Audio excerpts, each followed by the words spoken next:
స్తుతిగానము చేసెదను దేవా నా హృదయము నీయందు స్థిరమాయను నే పాడుచు స్తుతింతును నాయాత్మగానము చేయును ఆకాశము నా కంటే నీ కృపా మహోన్నతమైనది ఆకాశము నా కంటే నీ కృపా మహోన్నతమైనది ఆకాశము నా కంటే నీ కృపా మహోన్నతమైనది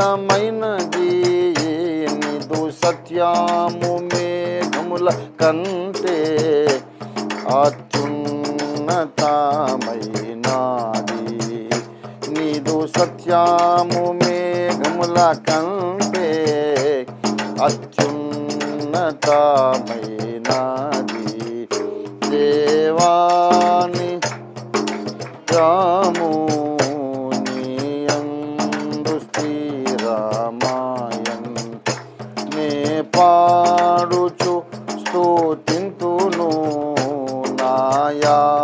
నాయాత్మగానము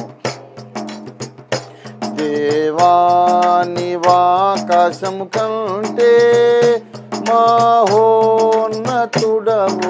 కమ్ము దేవా నీవాకాశం కంటే మహోన్నతుడవు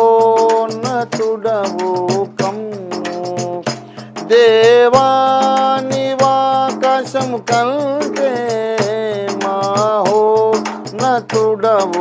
కమ్ము నీదు మహిమ సర్వ భూమి మీద వ్యాపించునుగాక నీదు మహిమ సర్వ భూమి మీద వ్యాపించునుగాక దేవా నా హృదయము నీయందు స్థిరమాయను నే పాడుచు స్తుతింతును ఆత్మగానము చేయును ఆమేన్ హల్లెలూయా దేవునికి స్తోత్రం కలుగును గాక హల్లెలూయా ఈ సమయంలో కాలాతీతమైనప్పటికీ కూడా దేవుని సన్నిధి చాలా ప్రశస్తమైంది విలువైనది ఆనందకరమైంది ఆశీర్వాదకరమైంది క్షేమాభివృద్ధికరమైంది సంతృప్తికరమైనది దేవుని సన్నిధి దొరకడమే మనకు విశ్వ సింహాసనం దొరికినంత విలువ కాబట్టి మరి మీరందరూ కూడా ఆలస్యమైన ఎదురు చూస్తున్నారు మీకు అందరికి వందనాలు దైవాశీస్సులు I'm so happy your all my own people my own family నా సొంత కుటుంబము నా బిడ్డలే కాబట్టి మీకు సారీ లేదు ఏం లేదు లేట్ వచ్చినా కూడా మీరందరూ నా బిడ్డలే కనుక మనమంతా ఒకటే కుటుంబం కాబట్టి మీరు వెయిట్ చేసినందుకు మీకు థ్యాంక్స్ లేదు ఏం లేదు అయితే మనందరిలో ఇలాంటి సత్యాసక్తి వాక్యాసక్తి ఉంచినటువంటి దేవునికి అయితే థ్యాంక్స్ చెప్పుకోవాలి దేవునికి స్తోత్రం మంచిది ఇప్పుడు ఈ సమయంలో ఈ చిన్న కూడికకు మూల కారణం ఏంటో ఆ విషయాన్ని మన మధ్యలో చిన్న సాక్ష్యంగా మన ప్రియమైన మరి నాకైతే బిడ్డ మనవరాలు కూడా వాళ్ళ అమ్మే నా కూతురు ఆత్మీయంగా తను నా బిడ్డ కూడాను డాక్టర్ ఒలివా మార్గరెట్ తన సాక్ష్యాన్ని చెప్తారు మన చప్పట్లతో ఆహ్వానిద్దాం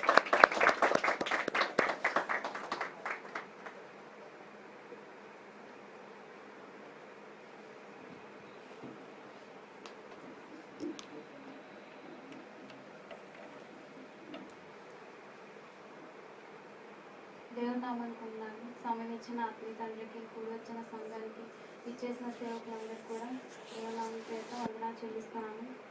అలాగే నేను ముందు నుంచి సరిగ్గా చదవను, స్టడీలో చాలా వీక్. ఇలా ఈ డాక్టరేట్ వచ్చిందంటే కారణం దేవుడి వల్లే. నేను చాలా గర్వంగా చెప్పుకుంటాను, నా దేవుడి వల్ల నేను పాస్ అయ్యాను అని. ఇన్ని సంవత్సరాలు నేను ఎంతో కష్టపడ్డాను. డే 1 నుంచి స్కూలింగ్ డే నుంచి కూడా కష్టపడి, అంటే చదువు ఇంట్రెస్ట్ లేదు కానీ చదవాలి, నేను కొంతమందికి హెల్ప్ చేయాలి అనే మైండ్ సెట్ ఎక్కువ నాకు. డాడీ నన్ను ఎంత ప్రోత్సహించారంటే, అంటే నేను కూతురు కాబట్టి డాడీ ఎలాగ సపోర్ట్ చేస్తారు, కానీ నాకు వెన్నంటుండి నడిపించేది మాత్రం నాకు మీ తండ్రి ఎప్పటికీ. ఎందుకంటే నేను బీడిఎస్ జాయిన్ అయిన దగ్గర నుంచి నా కెరియర్ స్టార్ట్ అయింది. అక్కడ నుంచి ఇంటర్ వరకు పర్వాలేదు, చదవగలను.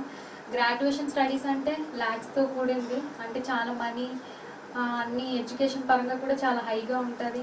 అప్పుడు నేను ఇంటర్ అయిపోయాక ఎంసెట్ అన్ని రాశాక నేను అయ్యగారితో ప్రార్థన చేయించుకున్నాను, నేను ఇలా చదువుకోవాలని. ఏమనుకోలేదు, జస్ట్ బైపీసీ తీసానని మాత్రమే చెప్పాను.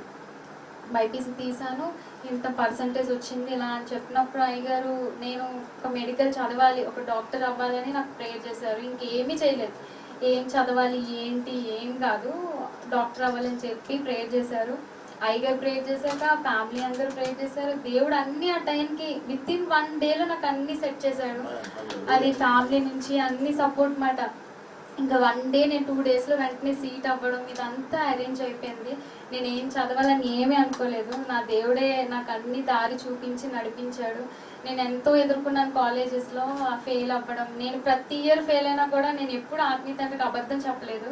ఇప్పటికొచ్చి నేను ఎప్పుడు గిల్టీగా ఫీల్ అవ్వలేదు. అయ్యగారు ప్రార్థన చేస్తే నేను పాస్ అవుతాను, నేను సాధిస్తాను, నా దేవుడు నాకు ఇస్తాడు. అయ్యగారు ఒకటే అన్నారు, నువ్వు జాయిన్ అయినప్పుడు దేవునికి ఇచ్చాడమ్మా ఇది, నువ్వు ఎలాగైనా సాధిస్తావా అనే అన్నారు. ఎప్పుడు నేను డిస్కరేజ్ చేయలేదు. చాలా మంది డిస్కరేజ్ చేసి చదువు ఎందుకు వదిలే, డబ్బులు వేస్ట్, ఇలాంటి ఎన్నో అన్నారు. చాలా డబ్బున్నలు కూడా చదవలేని చదువు నాకు దేవుడు ఇచ్చాడు. అది నా ఆత్మీయ తండ్రి ప్రార్థన, సంఘ బిడ్డల ప్రార్థన, నా పేరెంట్స్ ప్రార్థన. మా డాడీ ఇప్పుడు చెప్పాలంటే ఒక ఆస్తిమంతుడే. నా ఫ్యామిలీ అందరూ ఆస్తి ఉన్న వాళ్ళే, కానీ మా డాడీ ఎప్పుడు ఆస్తి ఉన్నారు, ఎందుకంటే సేవకుడి స్థానంలో ఉన్నారు కాబట్టి. అంటే డబ్బు ఇది కాదు కానీ సేవకుడి స్థానంలో ఉన్నాడు. సేవకుని ఎక్కడ సిగ్గుపరచకుండా దేవుడు నన్ను ఒక డాక్టరేట్ అనేది నాకు ఇచ్చాడు. నేను ఎంతగానో దేవునికి స్తుతులు చెల్లించుకున్నాను, రుణపడిపోయాను ఆ దేవుడికి. అండ్ నేను ఎప్పుడు ఆత్మీయ తండ్రి వైజాగ్ వస్తున్నారంటే ఎవరినో అన్నయ్య తీసుకొని వెళ్ళి నేను ఎలాగన్నా ప్రార్థన చేయించుకోవాలి, ఎలాగన్నా ఆత్మీయ తండ్రి చేయి నా మీద పడాలి అని ఎంతో కష్టపడి ఒక్కదాన్ని వెళ్ళిపోయేదాన్ని. ఎక్కడొచ్చినా కలిసేదాన్ని. లోపలికి వెళ్ళిపోయినా సరే ఒకరోజు అయ్యగా నా కోసం బయటకు వచ్చి, అక్కడ పోలీసు అడుగుతుంటే ఎందుకు అని అంటే పాప వచ్చింది లేట్ అయిపోయింది అని చెప్పి నా కోసం బయటకు వచ్చి ప్రార్థన చేసి మళ్ళీ లోపలికి వెళ్ళారు. ఎలాగొచ్చాను అన్న ఏంటి అన్నీ అడిగి మాట్లాడి వెళ్ళేవారు. నేను ఎప్పుడు ఏది అబద్ధం చెప్పను, డాడీ మమ్మీకి చెప్పను, నా ఆత్మీయ తండ్రికి చెప్పను. నేను ఫెయిల్ అయిపోయినా ఇది ఫెయిల్ అయిపోయినండి, నేను మళ్ళీ ప్రేయర్ చేయించుకుంటాను. ఎగ్జామ్కి వెళ్ళే ముందు ఫెయిల్ ఎంత విసిగిస్తానంటే ఇంకా నేను రోజు అలా మాట్లాడుతూనే ఉంటాను. నాకు ఇది ప్రాబ్లం, నేను ఇలా ఫేస్ అవుతున్నాను, కాలేజీలో ఇలా సఫర్ అవుతున్నాను, అంటే అమౌంట్ కట్టాలి లేదంటే పాస్ చేయను అనేవారు. అయినా కూడా నేను అమౌంట్ కట్టేదాన్ని కాదు. ఫస్ట్ వచ్చి నేను అయ్యగారు చెప్పుకునేదాన్ని, ఇలా కట్టమంటున్నారండి, ఇలా చేయమంటున్నారంటే అయ్యగారు ఒకటే అనేవారు, ఎప్పుడు ప్రార్థన చేసినా నువ్వు మంచిగా పాస్ అవుతావు, ఫస్ట్ క్లాస్లో దేవుడు నీకు ఇస్తాడనే ప్రార్థన చేసేవారు. ఎప్పుడు నువ్వు ఎలాగన్నా డాక్టరేట్ నీకు ఇస్తాడమ్మా దేవుడు అని చెప్పన్నారు. నేను ఈ రోజు అది సాధించానంటే కేవలం నా ఆత్మీయ తండ్రి ప్రార్థన, సంఘ ప్రార్థన, నా తల్లిదండ్రుల ప్రార్థన. దేవుడి స్థితిలో నన్ను ఇలా కృతజ్ఞత కూడికి పెట్టించుకున్నాను, దేవుని మందిలో సాక్షిగా నిలబడ్డానంటే దేవుడిచ్చిన గొప్ప ఆశీర్వాదం. నేను ఎంతో గర్వంగా చెప్పుకుంటున్నాను. దాస్ బాబు గారు అమ్మాయి డాక్టర్ చదివిందని చాలా ప్రౌడ్గా ఫీల్ అవుతున్నాను నేను మా డాడీ పేరు చెప్పుకోవడానికి. ఎందుకంటే అక్కడ డాడీ ఫీజు కట్టే విషయంలో ఎప్పుడు నాకు లోడ్ చేయలేదు. ఎంత కష్టం వచ్చినా చాలా మంది డబ్బున్న వాళ్ళేనండి, నేనే మిడిల్ క్లాస్ అక్కడ. అంటే ఆ టైంకి అలాగా దేవుడు ఎక్కడ సిగ్గుపరచకుండా మన ఇంటర్న్షిప్లోని ఫస్ట్ రోల్ నెంబర్ నాదే ఉంది, అన్ని ఫీజు క్లియర్ అయిపోయింది, అమ్మాయిది ఏది లేదు ప్యాకేజెస్లా అని చెప్పి అన్నారు. సో అక్కడ కాలేజీలో కూడా దేవుడు ఎంతో ఘనత ఇచ్చాడు. ఈ అమ్మాయి దేవుని బిడ్డ అండి, మంచిగా ఉంటుంది, వర్క్ అది బాగా చేస్తుంది, ఫీజు కూడా వీళ్ళ నాన్నగారు అన్నీ పే చేస్తారని చెప్పారు. ఉన్న వాళ్ళే కట్టలేదు కానీ వీళ్ళన్నీ క్లియర్ చేస్తారు. దేవుడు ఆ స్థానాన్ని మా డాడీకి ఇచ్చారు, దేవుడు అన్నీ నడిపించారు, ఏది లోటు రానివ్వలేదండి. ఏది ఎక్కడ ఫీజు కట్టే విషయంలో కానీ ఎగ్జామ్ ఫీజు విషయంలో కానీ నేను రిఫర్డ్ అయ్యాను. నేను ఎగ్జామ్ ఫెయిల్ అయ్యాను, నేను ఎప్పుడు పాస్ అవ్వలేదు, ప్రతి ఇయర్ ఫెయిల్ అవుతూనే వచ్చాను. అయినప్పటికీ దేవుడు నన్ను ఇంకా అక్కడ నిలబెట్టుకున్నాడు. ఈ రోజు అందరూ చెప్తారు ఫెయిల్ అయినా కానీ ఈ అమ్మాయికి వర్క్ చేయగలదు, పేషెంట్స్తో బాగా వర్క్ చేస్తుంది అని ప్రతి ఒక్క ప్రొఫెసర్ చెప్పారు. ఆ స్టేజ్లో నన్ను దేవుడు ఉంచారు. దానికి కారణం నేను గర్వంగా చెప్పుకున్నా, నా దేవుడు ఉన్నాడు నా వెనకాల, నా దేవుడు నడిపించారు. దీనికి సహకరించిన మాత్రం నా ఆత్మీయ తండ్రి ఎప్పటికీ నేను నా జీవితంలో మర్చిపోలేను. మమ్మీ డాడీ నా ఆత్మీయ తండ్రి వీళ్ళు ముగ్గురు ఉంటే ఇంక నా లైఫ్ ఫుల్ఫిల్ మాట. సో నాకు ప్రతి క్షణము నాతో మాట్లాడి నన్ను నడిపించింది, ఆత్మీయంగా నడిపించారు. అలాగే నేను ప్రతి ఎడ్యుకేషన్ విషయంలో నేను ఫస్ట్ ఫోన్ చేసి అడిగేది మాత్రం అయ్యగారనే, ఏం చేయాలి ఏంటి అయ్యగారు అని అడిగినప్పుడు ప్రతిదీ సజెస్ట్ చేస్తారు. సో దేవుడు నాకు ఈ యొక్క గొప్ప స్థానాన్ని ఇచ్చాడు. సో అందరి ముందు సాక్షిగా నిలబడ్డానంటే నేను స్పెషల్గా థ్యాంక్స్ చెప్పుకోవాల్సింది నా ఆత్మీయ తండ్రికి. దేవుని ఎంతగానో స్తుతులు చెల్లిస్తాను. వచ్చి మీ అందరికి కూడా చాలా ధన్యవాదాలు చెల్లిస్తున్నాను. ఇంకాను ఫర్దర్గా చదవడానికి ఇంకా మంచిగా నేను సెటిల్ అయ్యి ఒక ఓపెన్ మినిస్ట్రీస్లో నేను ఒక ఉచిత వైద్యం చేయాలని ఆశ. నాకు ఫస్ట్ ఆత్మీయ తండ్రి అదే చెప్పారు, నువ్వు ఓపెన్ మినిస్ట్రీస్లో ఒక హాస్పిటల్ పెడదామమ్మా, నువ్వు ఒక డాక్టర్గా చేయాలని. అది నేను చెయ్యాలని ఆశపడుతున్నాను. దేవుడు అంతగా నన్ను నడిపించాలి, అంత వర్క్ నాకు ఇవ్వాలి, నేను నేర్చుకోవాలి, పేషెంట్స్తో కూడా సువార్త అందిస్తూ ట్రీట్మెంట్ చేయాలి, ఎంతోమంది అలా రక్షించాలని నాకు ఆశ.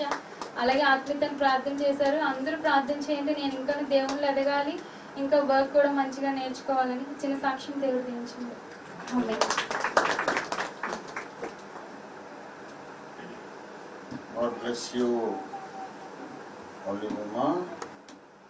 మనకందరికీ తెలిసినటువంటి చిన్నారి బిడ్డ బన్ను తల్లి ఇవాళ ఒక డాక్టర్ అయిపోయింది.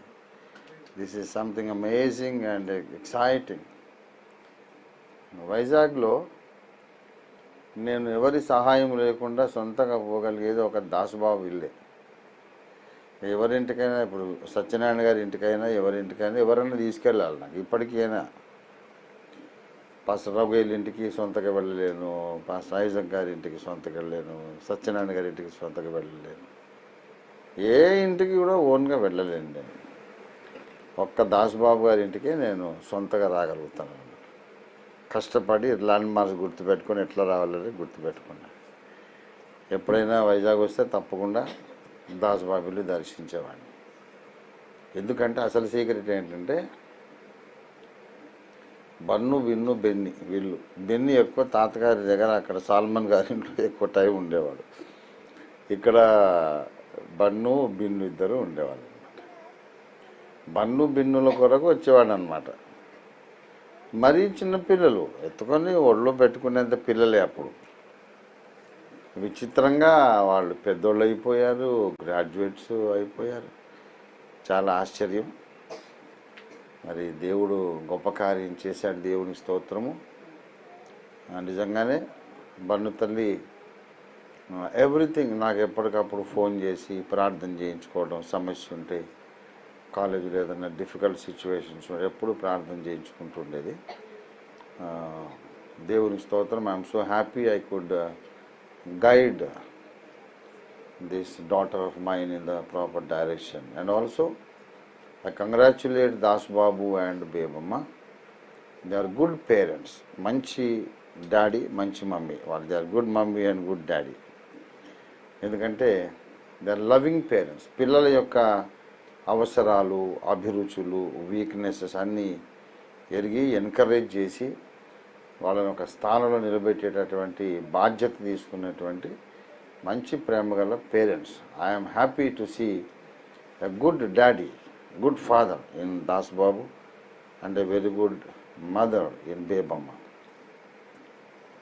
చాలా సంతోషము. మరి ఇంకా ఎన్నో ఉన్నతమైన శిఖరాలు బిడ్డలు ఎక్కాలి. ఈ లోక విద్య, మహోన్నతుని విద్య కూడా చేయాలి. ప్రభు చిత్తమైతే నువ్వు మాస్టర్స్ డిగ్రీ కూడా చేయాలమ్మా. You can easily do it. చాలా సంతోషం. సో బెన్ను తల్లి కూడా అండ్ బెన్నీ ఆల్సో. ఇక్కడ ఉన్నటువంటి బిడ్డలందరూ కూడా ఎడ్యుకేషన్ అనేది చాలా ఇంపార్టెంట్. ఒక టాప్ పొజిషన్లో మనం నిలబడి సువార్త చెబితే ఎక్కువ మంది వింటారు. మనం ఏ పనైనా చేసి సువార్త చెప్పొచ్చు, చదువుకోకుండా కూడా సువార్త చెప్పొచ్చు. కానీ ఒకవేళ సమాజంలో ఒక ఇంపార్టెంట్ పొజిషన్లో ఉండి సువార్త చెప్తే ఎక్కువ మంది రిసీవ్ చేసుకుంటారు. కనుక దేవుని మహిమ కొరకు మన సంఘ బిడ్డలందరూ బాగా చదువుకోవాలి. ఇంకా ఆకాశమే హద్దు. బాబాసాహెబ్ అంబేద్కర్ని ఆదర్శంగా పెట్టుకోవాలి. ఆయన ఎంత భయంకరంగా చదివేశాడంటే ఆయన చదివినటువంటి డిగ్రీస్ అన్నీ కూడా కంటతా పెట్టుకొని ఇప్పుడు మళ్ళీ నేను మీకు చెప్పడం కూడా కష్టమే. ఎవరో ఒకరు మరి కత్తి పద్మారావు గారు లాంటి వాళ్ళు చెప్తారేమో, కానీ ఆయన ఎన్ని డాక్టరేట్లు చేశాడో అవన్నీ జ్ఞాపకం పెట్టుకొని చెప్పడమే కష్టం. అన్ని డాక్టరేట్లు చేశారు ఆయన. భూలోక చరిత్రలో, ప్రపంచ చరిత్రలో అంత ఎక్కువ చదువుకున్నవాడు రెండో మనిషి లేడు, బాబాసాహెబ్ అంబేద్కర్. కాబట్టి అలాంటి మహానుభావుల జీవిత చరిత్రలు కూడా చదవాలి. మరి ఏ మాటకు ఆ మాట చెప్పుకోవాలి. ఆయన చాలా అద్భుతమైన మేధావి, జ్ఞాని. ఐక్యరాజ్య సమితి ఆయనను గూర్చి ప్రపంచ విజ్ఞాన ప్రతీకగా ఆయన జన్మదినం వరల్డ్ ఎడ్యుకేషన్ డేగా డిక్లేర్ చేశారు. కాబట్టి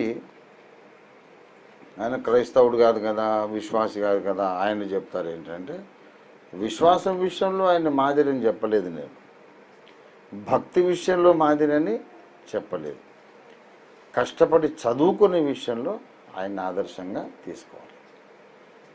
ఇక రక్షణ విషయంలో, భక్తి విషయంలో, ప్రార్థనా జీవితంలో, సత్యాసక్తి మనకు మాదిరి పురుషుడు ఎవరంటే బైబిల్లో పౌలు భక్తుడు కదా. ఇంకా ఎందరో ఉన్నారు. ఏలియా ఉన్నాడు, మోషే ఉన్నాడు, పౌలు భక్తులు ఉన్నారు, డాక్టర్ మార్టిన్ లూథర్ ఉన్నారు. ఇలాంటి వారు ఎందరో ఉన్నారు. దేవభక్తి సాధన అనేది వచ్చేసరికి సబ్జెక్ట్ వేరు. అనేక మంది భక్తులను మనం మాదిరిగా తీసుకుంటాం. అలాగే సెక్యులర్ ఎడ్యుకేషన్ అనేది వచ్చేసరికి మరి బాబాసాహెబ్ మనకు ప్రత్యేకమైన ఆదర్శం. కాబట్టి ప్రియా బిడ్డలారా, చాలా సంతోషం. బండు తల్లి అని చిన్నగా ఇంత బొమ్మలాగా ఇంత ఉండేది. ఇంతే. అప్పటి నుంచి ఎప్పుడు ఎదిగిపోయింది. ఇప్పుడు డాక్టర్ ఓలివా మార్గరెట్ అయిపోయింది. సో కంగ్రాచ్యులేషన్స్ అమ్మా. మరి ఈ ఘనకార్యం సాధించడానికి కారణం దేవుని కృప అని ఆ బిడ్డ సాక్ష్యం ఇవ్వడం చాలా సంతోషకరమైన విషయం. చాలామంది గొప్ప కార్యాలు సాధించిన తర్వాత కొంచెం గర్వం వచ్చేస్తుంది. నేను కదా ఇంత సాధించాను, నా తెలివి, నా పట్టుదల అని అనుకుంటారు. కానీ మరి ఓలివమ్మ బన్ను తల్లి దేవుని కృపచేతనే నేను సాధించగలిగాను అని తను నోరారా మనసారా సమాజంలో సాక్ష్యం చెప్పగలిగినందుకు కూడా బిడ్డను దేవుడు ఇంకా అధికంగా ఆశీర్వదించునుగాక. 108వ కీర్తనలో ఒక చిన్న మాట చదివి మనం ప్రార్థన చేసుకొని ముగించేసుకుందాం. సాక్ష్యము కొరకే ఈ కూటం. 108వ కీర్తన 3వ వచనం. జనుల మధ్య నీకు కృతజ్ఞతాస్తుతులు చెల్లించెదను, ప్రజలలో నిన్ను కీర్తించెదను. దేవుడి వాక్యమును మన వినికిడిలో ఆశీర్వదించునుగాక. చిన్న మాట ప్రార్థన చేసుకుందాం. ప్రేమ కలిగిన మా మహాపరిశుద్ధ తండ్రి, నీ ప్రియ దాసుడు ఇజ్జిన యేసుదాసు బాబు, వారి సతీమణి బేబమ్మ, వారి ముగ్గురు బిడ్డలు, 2 కుమార్తెలు కుమారుడు, బెన్నిని అలాగే బన్ను బిన్నులు అద్భుతంగా మీరు ఆశీర్వదించినారు. 3 బిడ్డలు కూడా రక్షణ తీసుకున్నారు. నీకు వందనాలు. లోకములో లేరు, క్రీస్తులో ఉన్నారు కనుక నీకు వందనాలు. ప్రస్తుత స్తుతి కూటానికి కారణమైనటువంటి కుమార్తె ఓలివా మార్గరెట్ గ్రాడ్యుయేషన్ కొరకు నీకు వందనాలు చెల్లిస్తున్నాం. వీఆర్ సెలబ్రేటింగ్ హర్ సక్సెస్ ఓ లార్డ్. తన విజయాన్ని మేము పండగ చేసుకుంటున్నాం. నిన్ను ఆరాధించడానికి ఒక అకేషన్గా మేము తీసుకున్నాం. నీకు వందనాలు, నీకు మహిమ చెల్లిస్తున్నాము తండ్రి. ఎన్నో ఆటంకాలు వచ్చినాయి, అవాంతరాలు వచ్చినాయి. మరి మంచి పేరెంట్స్ని ఇచ్చారు, నీకు వందనాలు. తమ కుమార్తెను ప్రోత్సహించడానికి వారు ఎన్నో ఇబ్బందులు పడి కష్టపడి ఈ మంచి కార్యాన్ని చేయడానికి కుమార్తెను ప్రోత్సహించడం, తల్లిదండ్రుల యొక్క ప్రోత్సాహాన్ని అందుకొని ఒలివా పట్టుదలతో ఈ కార్యాన్ని సాధించడం, ఇదంతా కూడా నీ కార్యముగా గుర్తించి మేమందరము ఒక్కటై ఏకమై నీకు వందనాలు, స్తుతులు, స్తోత్రారాధన చెల్లిస్తున్నాము తండ్రి. ఒలివా ఇచ్చిన మంచి సాక్ష్యం కూడా మీరు ఫలింప చేయండి. దానివల్ల నీకు ఇంకా రక్షణలోకి, సత్యంలోకి వచ్చేటకు సహాయం చేయండి. ఈ వాక్యం ద్వారా కొంతసేపు మీరు మాతో మాట్లాడమని యేసు పరిశుద్ధ నామంలో స్తుతించి ప్రార్థిస్తూ ఉన్నాము తండ్రి. ప్రభునందు ప్రియులారా, దావీదు భక్తుడు మాట్లాడుతూ ఉన్నాడు, ఇక్కడ సాక్ష్యం ఇస్తూ ఉన్నాడు. నేను నీకు కృతజ్ఞతాస్తుతులు చెల్లించేదను. ఏం చేస్తాడంట? కృతజ్ఞతాస్తుతులు చెల్లించేదను. కృతము అంటే చేయబడిన కార్యం. కృతజ్ఞత అంటే చేసిన మేలును జ్ఞాపకం పెట్టుకొని. కృతజ్ఞ అంటే కృతమును జ్ఞాపకం పెట్టుకొని, చేసిన మేలును జ్ఞాపకం పెట్టుకొని, చేసిన మేలును మరచిపోకుండా జ్ఞాపకం పెట్టుకొని స్తుతి చెల్లించడాన్ని ఏమంటారంటే కృతజ్ఞతాస్తుతి. ఏదో ఒక మేలు జరిగింది అన్నమాట. దేవుడు ఏదో మేలు చేశాడు, ఆ మేలును మర్చిపోకుండా మేలును స్మరించి దేవానికి వందనాలని చెల్లించటం, వందనాలు, స్తుతులు చెల్లించటం. అయితే దేవుడు మేలు చేశాడు అని స్తుతి చెల్లించడానికి ఈ భక్తుడు అంటాడు, ఎలా స్తుతిస్తాడంటే జనుల మధ్య నీకు కృతజ్ఞతాస్తుతులు చెల్లించదను, ప్రజలలో నిన్ను కీర్తించదను. దేవుడు చేసిన మేలును గూర్చి మన ఇంట్లో ఒంటరిగా మోకరించి స్తుతించేది వేరు. ఒంటరిగా మోకరించి దేవానికి వందనాలు, చాలా థ్యాంక్స్ ప్రభువా అంటే దేవుడు వద్దంటాడా? అంగీకరించడా? అంగీకరిస్తాడు. నువ్వు ఏకాంతంగా ప్రభువును స్తుతించాలి. మంచము మీద పరుండి కూడా నేను దేవుని స్తుతించానంటాడు దావీదు. ఏకాంతంగా స్తుతించాడు, అరణ్యములో స్తుతించాడు, ఆపదలో స్తుతించాడు, కొండ గుహలో స్తుతించాడు.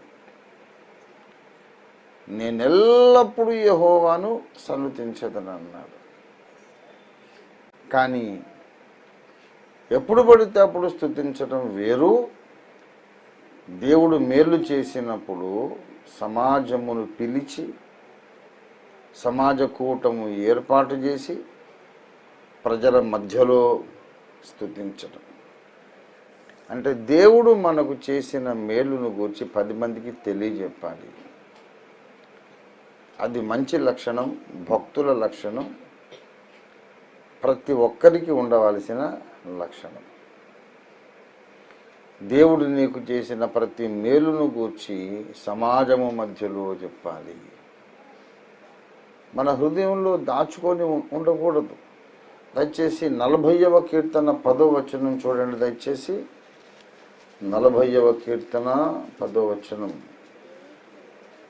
నీ నీతిని నా హృదయంలో ఉంచుకొని నాయనా నేను ఊరకుండలేదు, నీ సత్యమును నీ రక్షణను నేను వెల్లడి చేసి ఉన్నాను.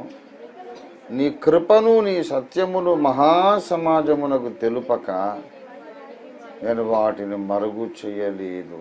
దేవుని బిడ్డలారా, 9వ వచనం కూడా చూడండి. నా పెదవులు మూసికొనక మహాసమాజములో నీతి సువార్తను నేను ప్రకటించి ఉన్నానని నేను అంటిని. మహాసమాజములో ప్రజల మధ్యలో నేను కృతజ్ఞతాస్తుతులు చెల్లిస్తాను. ఈ మధ్య మనం బొట్టు ఉద్యమం అనే ఒకటి లేవదీసి దానికి రకరకాల స్పందనలు సమాజంలో నుంచి వస్తూ ఉంది. బిషప్పులు, ఇలాంటి పెద్ద పెద్ద సంఘ నాయకులు, సంస్థల నాయకులు జానులంత పెద్ద చెక్క సిలువ మెడలు వేసుకొని ఉంటారు వాళ్ళు. నువ్వు మెడలో వేసుకున్నదే నేను ముఖం మీద పెట్టుకున్నాను, తప్పెందుకైంది? 10 మందికి తెలిసిపోతుంది కదా ఈమె దేవుని బిడ్డ, యేసయ్య బిడ్డ అని. నొసల మీద ఏమి లేకుండా ఉంటే ముస్లింలకైనా ఏమీ ఉండదు, బౌద్ధులకు జైనులకు కూడా ఏమీ ఉండదు, సిక్కులకు కూడా ఏమీ ఉండదు, నాస్తికులకు కూడా, కమ్యూనిస్ట్ వాళ్ళకు కూడా ఏమీ ఉండదు. ఇందులో ఎవరైనా కావచ్చు, ముస్లిం కావచ్చు, క్రైస్తవురాలు కావచ్చు, బౌద్ధురాలు కావచ్చు, ఎవరైనా కావచ్చు.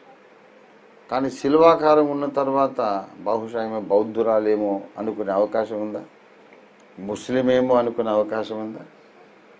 యేసయ్య బిడ్డ తప్ప ఇంకెవరు కాదు అంతే అని స్పష్టంగా తెలిసిపోతుంది. ప్రజలకు తెలిసేటట్టు నేను యేసయ్య బిడ్డను అని చెప్పుకోవడానికి ఒక మార్గం చూపిస్తే, పెదవులు తెరిచి నోరు తెరిచి చెప్తే కొడతారు, మత ప్రచారం అని వ్యతిరేకిస్తారు. మౌనంగానే చెప్పొచ్చు. మన ముఖాన్ని చూసిన ప్రతి ఒక్కరు కూడా ఓహో ఈమె క్రైస్తవురాలని తెలుసుకుంటారు కదా. ఒక క్షణమైన యేసయ్య వాళ్ళకు జ్ఞాపకం వస్తాడు అని చెప్తే కొంతమంది ఏమని కామెంట్ పెట్టారంటే, అయినా మనం దేవుని బిడ్డలమని దేవునికి మనకు తెలిస్తే చాలదా, మనం క్రైస్తవులమని దేవుడికి తెలిస్తే చాలదా, అందరికీ తెలియాలా అట. అంటే ఎంత దారి తప్పిపోయారో చూడండి. అందరికీ తెలియాలి అనే కాన్సెప్ట్ లేదు. నేను దేవుని బిడ్డను, యేసయ్య బిడ్డను, యేసు రక్తములో నేను కడగబడ్డాను, విమోచింపబడ్డాను అనేది లోకానికి తెలియాలి, తెలిసి తీరాలి, తెలిసేటట్టు చెయ్యాలి.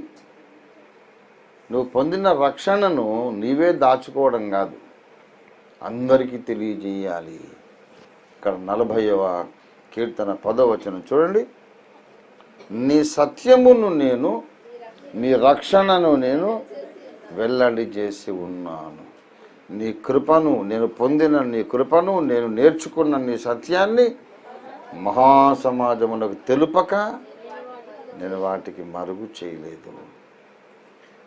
కనుక దేవుడు మనకు ఎన్నో మేళ్ళు చేస్తున్నాడు, ఎంతో సత్యాన్ని నేర్పిస్తున్నాడు. దేవుడు నేర్పించే సత్యాన్ని 10 మందికి మనం తెలియజేయాలి. దేవుడు మనకు చేసే మేళ్లను 10 మందికి మనం తెలియజెప్పాలి.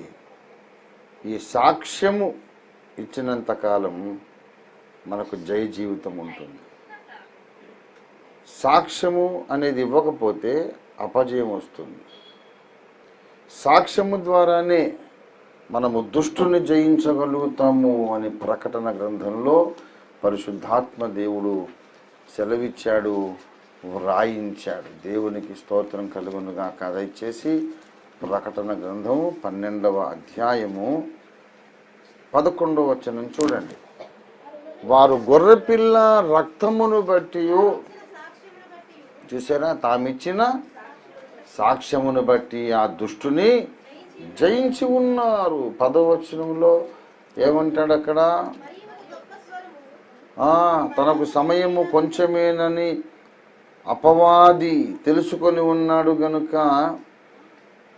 వాడు రాత్రింబగళ్ళు మన దేవుని ఎదుట మన సహోదరుల మీద నేరము మోపవాడైన అపవాది పడద్రోయబడి ఉన్నాడు. చూసారా, వాడు పడద్రోయబడి ఉన్నాడు. వానిని వీళ్ళు జయించారట. ఎలా జయించారు? 2 ఆయుధాలు. గొర్రెపిల్ల రక్తము ఒక ఆయుధం, తామిచ్చిన సాక్ష్యము ఒక ఆయుధం. సాక్ష్యం ఇస్తూ ఉంటే చాలు, సైతాను గాడు ఓడిపోతాడు, సైతాను పారిపోతాడు, దేవుని మహిమ దిగొస్తుంది. మనందరం కూడా ఒక తీర్మానం చేద్దాం.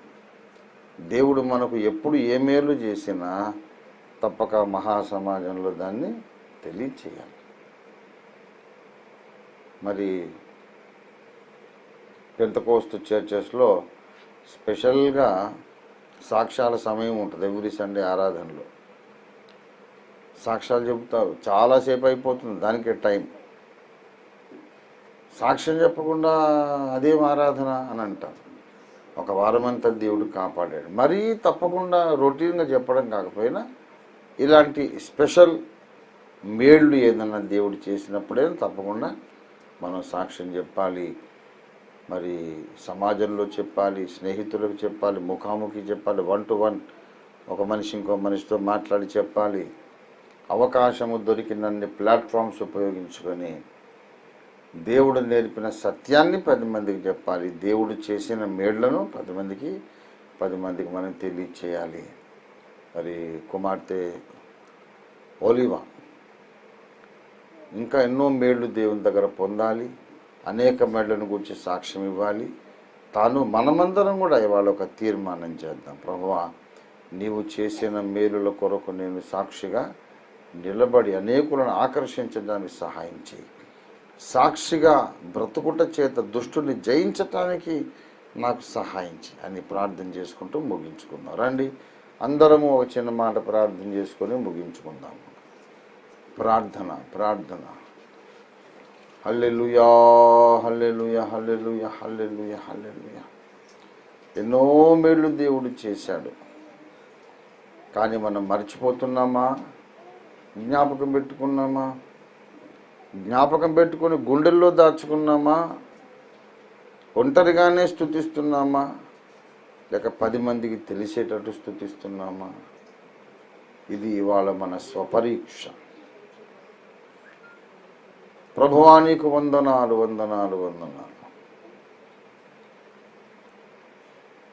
ప్రేమ కలిగిన మా మహాపరిశుద్ధ తండ్రి, ఈ దినమున మీరు అనుగ్రహించిన ఈ చక్కని అర్ధరాత్రి వేళ సహవాస కూటము కొరకు నీకు వందనములు చెల్లిస్తున్నాను.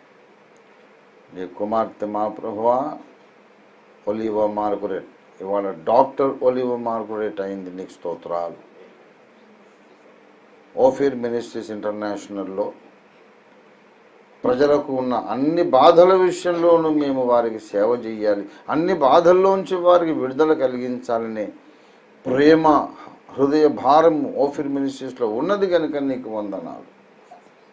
పేదలకు భోజనం పెట్టడం, వస్త్రదానం చేయడం, అన్నదానం చేయడంతో పాటు రోగులకు వైద్య సేవలు అందించాలనే భారం కూడా మాలో మీరు ఉంచారు కనుక నీకు వందనాలు.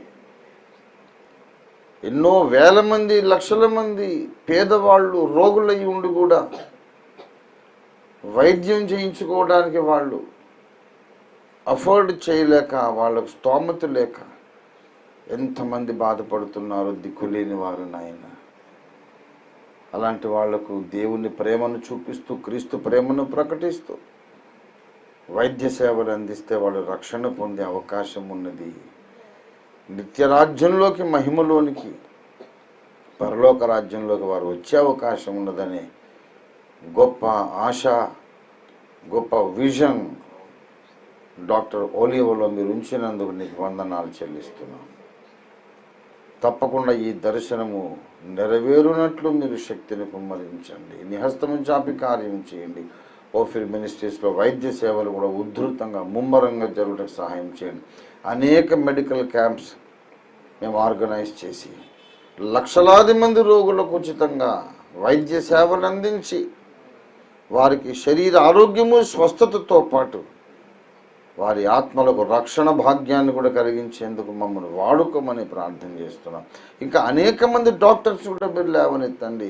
మెడికల్ సైన్సెస్లో ఉన్న, మెడికల్ ఫీల్డ్లో ఉన్నటువంటి అన్ని బ్రాంచెస్లో కూడా తండ్రి మాకు డాక్టర్స్ ఉండాలి. నీకు వందనాలు. న్యూరాలజిస్ట్ ఉండాలి, నెఫ్రాలజిస్ట్ ఉండాలి, కార్డియాలజిస్ట్ ఉండాలి, మా పీడియాట్రిషియన్స్ ఉండాలి, గైనకాలజిస్ట్ ఉండాలి.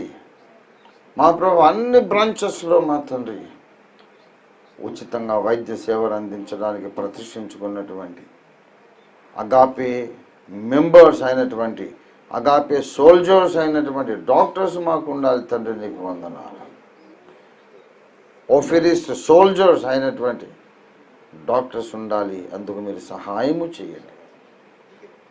మరి ఒలివా మార్గరెట్ తాను కష్టపడి పూనుకొని ప్రార్థన పూర్వకంగా ప్రయత్నం చేసి సాధించిన ఈ ఘన విజయం 1000కి పైగా ఉన్న అగాపే సంఘములు అన్నిట్లో ఉన్నటువంటి యవనస్తురాళ్ళందరికీ ఒక స్ఫూర్తి ప్రదాతగా, స్ఫూర్తి కారణంగా, అందరికీ ఒక గ్రేట్ మోటివేషన్గా, ఇన్స్పిరేషన్గా ఉండటకు సహాయము దయచేయండి. ఇంకా అనేక మంది ఉన్నతమైన చదువులు చదువుకోవటానికి స్ఫూర్తిని పొంది ఈ బిడ్డను ఒక మాదిరిగా తీసుకొని, ఎగ్జాంపుల్గా, గుడ్ ఎగ్జాంపుల్గా తీసుకొని మా సంఘాలలో ఉన్న ప్రతి యవన బిడ్డ ప్రభువా ఉన్నతమైన ఎడ్యుకేషనల్ క్వాలిఫికేషన్ సాధించి క్రైస్తవ్యం అంటే జ్ఞానుల సంఘము అనే పేరు తెచ్చుటకు సహాయం దయచేయండి. ఈ లోక విద్యతో పాటు మహోన్నతుని విద్యలో కూడా మా సంఘ యవన బిడ్డలందరూ కూడా పోస్ట్ గ్రాడ్యుయేట్స్ అవ్వటకు సహాయం చేయండి, ఆశీర్వదించండి. ఒక నవశకానికి ఇది నాందియగును గాక. అగాపే సంఘంలోని సండే స్కూల్ పిల్లలు మొదలుకొని యవన బిడ్డలందరూ, అడాలసెంట్ చిల్డ్రన్ అందరూ కూడా తండ్రి మేము బాగా చదువుకోవాలనే మంట తమ హృదయంలో కలిగి ఉండేందుకు ఈ కూటము కారణమవుటకు సహాయం చేయమని, ఈ సాక్ష్యాన్ని, ఈ వాక్యాన్ని ఫలింప చేయమని, ఇంకనూ టిఎస్ఎన్ కాలనీ అగాపే సంపూర్ణ సువార్త సంఘం ఇంకనూ ఆశీర్వదించి ఈ దాసుబాబు సేవను నూరంతలుగా విస్తరింప చేయమని యేసు పరిశుద్ధ నామంలో స్తుతించి ప్రార్థిస్తున్నాము తండ్రి. మన తండ్రి అయిన దేవాది దేవుని శాశ్వత ప్రేమయు సర్వ జగద్ రక్షకుడైన యేసుక్రీస్తునాథుని అనంత కృపయు పరిశుద్ధాత్మ దేవుని తోడి దివ్య మనోహర సహవాసమును చేరివచ్చిన మనకందరకును భూలోకమందున్న సకల భక్త కోటికి ప్రత్యేకంగా నేటి దినము సాక్షార్థమై ఈ కూటాన్ని నిర్వహించుకున్నటువంటి కృతజ్ఞత కలిగిన దేవుని బిడ్డ డాక్టర్ ఒలివ మార్గరెట్కును సదాకాలము తోడై ఉండును గాక. ఆమేన్ ఆమేన్ ఆమేన్. యేసు రక్తమునకే జయ. ప్రభు యేసు రక్తమునకే జయ. ప్రభు యేసు నామమునకు సంపూర్ణ జయం కలుగును గాక.